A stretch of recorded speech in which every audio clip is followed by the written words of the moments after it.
Hey guys, how's it going? I know it's been a little bit. The game soft launched and I've been playing pretty religiously and I wanted to get a good grasp on how things were. So we're going to start with this video about the arena teams and MVPs. Basically, we're going to talk about my experience in the arena. I did buy two offers. Well, I was gifted two offers. The Rohan and the Misty Mountain Orcs. So I have some experience in them at around even power and facing against those teams as well at around even power. And I have some thoughts. And I definitely have some thoughts about some MVPs that I've noticed, some characters that have made it really, really tough to get some wins. So we're going to take care of that in this video, and I hope you enjoy it. If you do, make sure you like, share, and subscribe. And yeah, let's go get into it.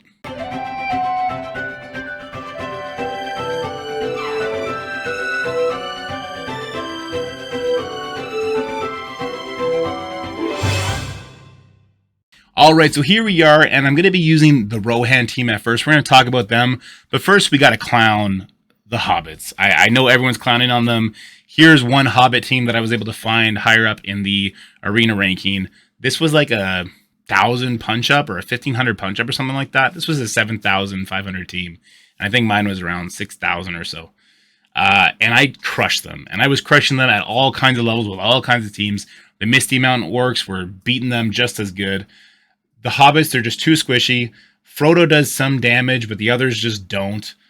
They're just a bad team. So the first thing I would warn people against is don't put your hobbits on defense because you're going to get hard targeted. And don't build your hobbits up. They're not great for the campaign. They're not usable in some of the challenges. You can use them in the light challenge, sure, but then you can't use them in the human challenge. You can't use them in the elf challenge. So they're falling flat there for me.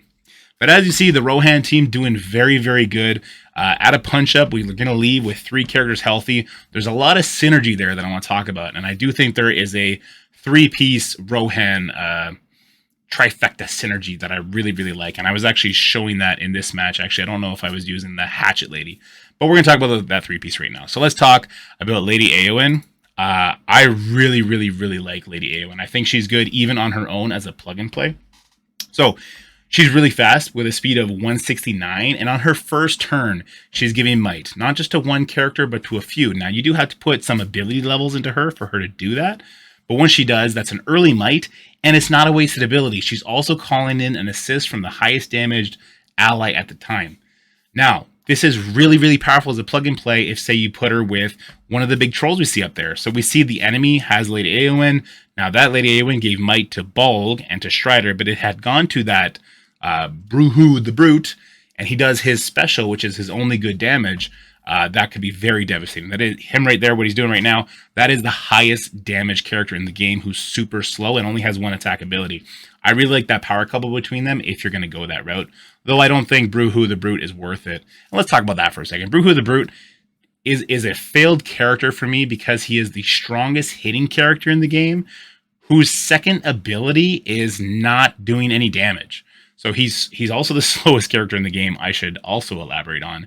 And his second ability, it's good because it gives might to everybody and it dazes the character, though I don't think daze is super useful right now. That's a wasted turn. And because he's so slow, it doesn't work out great. You see, I pretty much ignore him the entire time. He ends up doing 2 of his special, if you want to call it that. And it's just not game saving at that time. Though if you do use him with Eowyn, that opening attack can be very, very strong. It can give expose, and because he's so slow, if he's the slowest character on your team and the rest of your team is fast, he can cover everybody and expose, and then they can pop off. So there's something to be said about him when we get to scaling, when we can make that expose land more often. But right now, early game around level 30, not feeling it. But let's get back to Lady Eowyn. So she grants might while calling an assist. We talked about that. She has strong leader synergy with the Rohan team, giving them crit. And as we're going to talk about the rest of the synergy with this Rohan, we're getting a lot of attacks in. And that seems to be very, very valuable in this early game because, well, we'll talk about when we get to the other characters. But just remember, crit plus many extra attacks. She's also early farm, and she's a free unlock. So we're going to be able to start working on her stars more quickly than we would other characters. She's also light and human. That doesn't hurt when we're talking about going to other campaigns. Let's talk about the other Rohan members. So Eothane, I know I'm butchering that. That's our tank. He gives speed bar when he does his special, and then he's provoking. This sometimes gets him killed. I don't necessarily know if that speed bar is worth it, because his basic, and I don't have it put here. No, I do actually. He can put expose out there, so he'll do that on his counterattack and on his basic, and he's pretty quick. He's actually faster than Eomir, who's the other character we're about to talk about. So he could actually put an expose out for you pretty early on. It could help you nuke a character. And in this early phase of the game, it does seem like if you can turn the match to a 4v5 before they turn it to a 4v5, you're in a really good spot to win. Other things he does, so he does have an early provoke, which is nice. And then he's got the Rohan synergy, and he gives counters out. So when he does his ultimate, he's going to give counters out. I believe it's around level 3, where he's going to give counters to 3 allies. Now, counters are super impactful. In the last match, when that Ironhide, when the Bruhu the Brute did his AoE, I had 3 counterattacks go and hit him. One of them gave him expose, and it brought him down to half-life. Now, I don't know what the scaling is going to be like as we get to level 60 and we have set teams and everything like that. But right now, those counters hitting basically the same amount of damage as a basic does, plus putting debuffs out there, is absolutely game-changing, and it can turn a match around. So if I was in a 3v4 and then somebody does an AoE and kills themselves, that's really to my benefit. Counterattacks seem very, very powerful. And on top of that, he's getting that offense up from Eowyn, or the whole team can be with those counterattacks. So it's really, really, really big. So the next member, the third member of this team, and the only other Rohan member I think you want to bring is Eomir. And he has a lot of extra attacks as well. So he has an assist mechanic, where he's getting assists with Eothane. So there's multiple hits happening there. If they happen to have offense up, that's great. He's also summoning a target dummy, and that's kind of, you can see him on the screen there in the top left. He's pulling aggro away from your other members doing that. Unless he dies to AoE, he is very squishy. But I like that about him too. And he's also hitting with that target dummy as well, which is great. He's got that Rohan synergy, which is cool. The downside about Eomir is that he's hard to farm. Now, there is the Rohan Hatchet Lady. I don't know her name. I think it's like Wheelmere or something like that. She's very good, but she doesn't have as many assist mechanics. And I do think at this level, around level 30, which is where everyone is kind of stuck at right now, the more you're hitting, the better off you are. As simplistic as that is, there doesn't seem to be a set meta where it's like these characters, well, that's not entirely true. For the most part, most people don't have a set meta. So that's the kind of 3-piece. And as you see, I have Ironhide with all my teams right now, and he's going to be kind of the go-to 4th member, in my opinion. The reason I like, I'm going to ruin this name too, Gaz Ironhide, is because both of his attacks are AoE, and he's very, very strong. So he's doing a good amount of damage to all characters, and what I've found is that in my arena, when I'm doing punch acrosses, the 4 attacks that I get before he goes tend to drop a character to just a sliver of life, to the point where it feels like a focused attack is just wasted. So that AoE is really good, and it also sets up other squishy characters working around taunts and things like that that happen later on. So I find that very high value. Plus, he's tanky, so if he starts getting focused down, you're in a good position.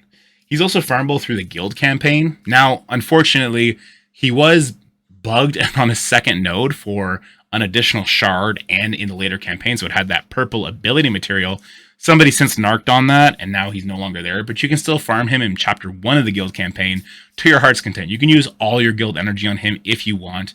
I actually don't disregard doing that right now, though the purple ability energy is going to be very clutch later, because getting extra ability levels is huge. I don't think it's the end of the world, because we need so much of the level 1 ability material that farming him up, he is a 180 shard unlock, can take a while, but at least you're getting that level 1 stuff still. So I really like Ironhide, and the AoEs is huge. As you'll see here, like this one was really close. And this was, I believe, against a Misty Mountain team, if I'm not mistaken, with Ugluk, who's really good. And we're going to talk about Ugluk next. In fact, we're going to talk about the Isengard 2-piece next. But yeah, so I really like Ironhide. Let's jump over to Isengard right now. So as far as Isengard goes, I'm just talking about the 2-piece right now, which is Mahur and Ugluk. They're just a high damage team, and they do kind of what Rohan does. They're fast. They can do blind. So instead of doing like offense up that Eowyn does, Ugluk is doing a turn 1 blind. Now this can be very messy in the mirror matchup. I think we're about to do a Rohan versus Misty Mountain team right now, actually.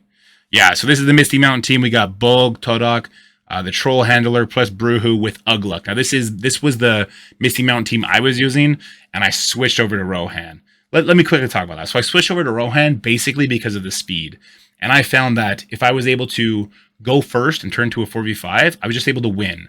So at even power, I favored speedy characters over harder hitting characters, which Misty Mountain, they definitely hit harder, but not as often as well. Like you just saw there, the summon from Earmere just instantly died. We're getting stuck behind taunts, which is super annoying, but we're still able to get the job done. And Troll Handler is just awful. He's just so bad.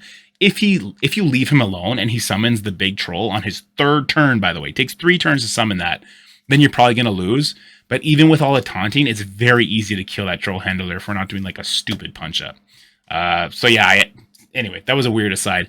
I favor Rohan over the Misty Mountains because of that at even power. We'll see how scaling affects things though, because I know Bulg was so good in the beta, but now he seems to have fallen off a little bit, kind of because of that speed.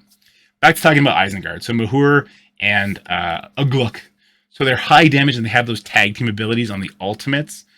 You need to put those ability levels on them to make sure they're doing those assists, and that's when they kind of start shining. The blind turn 1, and then they're early farm, so there's benefit there. Let's start going a little faster because the video's taking a little bit longer. And then let's talk about Misty Mountain for a bit. The Misty Mountain 2-piece. So that'll be Bulg, and that'll be Todok. Bulg's bodyguard is what he was called. They're strong. They're really strong. They hit really, really hard, and they have a good assist, at least with Bulg's assist. Todok, man, he doesn't do a lot of damage. He's slow. He's doing a taunt. At least he's got like a kind of a Bulg's hurt. I'm going to step in and taunt. I just didn't find at even power it was doing much for me because I just, you're trying to sustain in what right now feels like not a sustained fight. It doesn't feel like we're trying to sustain through these enemies. But I do want to give one more shout out on the sustain talk to actually Dunher, who's the other Isengard member. He is the healer who was the Woundbinder. He kind of has a meaningful heal, but what I like more about him is his on-turn defense up to the ally with the lowest life. And that's really big, especially on defense. So on defense, the person who's playing against you, they're trying to tunnel somebody down. Again, to make that a 4v5 as quick as possible. The Woundbinder comes in there, he could put a nasty defense up, and maybe it's your hardest hitting unit that's going next, and it's kind of wasting to that defense up, and that sucks. And his heal seems a little bit meaningful. He's an early farm, so I do like him as a 5th member, just on his own. But if you're going to use the Isengard 2-piece, you might as well throw him in there as well. But now let's talk about who is clearly arena meta and arena defining, and he's a pay-to-win character right now. Halbarad. So you can farm Halbarad in the, I believe it's the guild campaign, or maybe it's the challenge campaign, sorry. But very, very difficult. It's going to take a very long time unless you're spamming that story set. I don't think you can actually get the currency.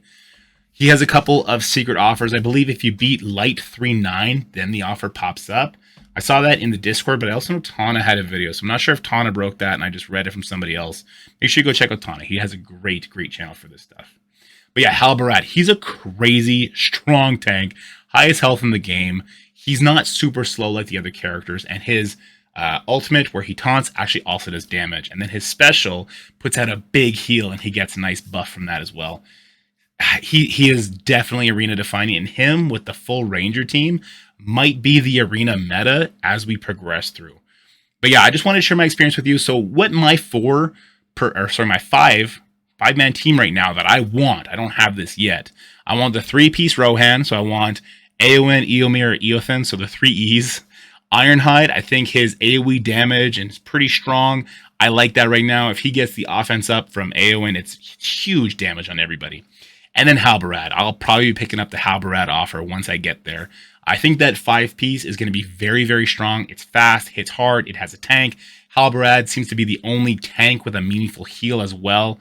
And he hits hard. That's my 5 selected champions right now. I think that's doing me the best. I haven't lost much since I switched to Rohan over Misty Mountain Orcs. It's because they're a little bit too slow, and Troll Handlers, just god awful. Anyway, guys, let me know how your experience is like in the comment section below. Let me know if you found any kind of defense that you find is holding.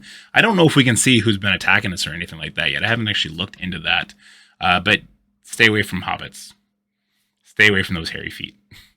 Bye, guys. That's it for the video, guys. I hope you enjoyed it. If you did, make sure you like, share, and subscribe. Stay happy, healthy, have fun, and I'll see you in the next one.